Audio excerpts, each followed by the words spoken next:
Programang ito ay rated SPG. Striktong patnubay at gabay ng magulang ang kailangan. Maaaring may masiselang tema, lengguwahe, karahasan, sexual, horror o droga na hindi angkop sa mga bata.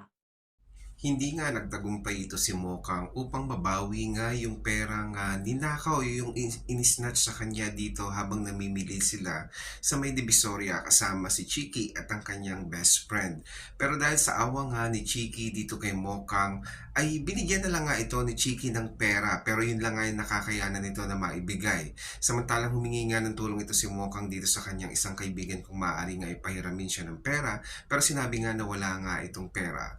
Pagbalik nga ni Mokang sa kanilang tahanan ay hindi siya nagpakita sa kanyang mga magulang ng pagkadismaya na nawalan nga ito ng pera. Pero sa totoo lang ay nahihirapan nga mag-isip si Mokang dahil nga alam niyang pinaghirapan ng kanyang magulang itong kanyang panghanda para sa kanyang 18th birthday. Samantalang itong si Tanggol ay napapaisip at napapaiyak nga ito habang inaalala nga nito yung mga pananakit na ginawa sa kanya ni Rigor at yung pagpapalayas nga sa kanya ng kanyang inang si Marites. Kaya ang tanong nga ni Rigor dito ay ni Tanggol sa kanyang sarili ay kung bakit nga ba ganun na lamang pakikitungo sa kanya ng kanyang ama-amahan at ang kanyang inang si Marites. Marami pa nga tayong pakakaabangan na eksena dito lamang yan sa FPJ's Batang Quiapo.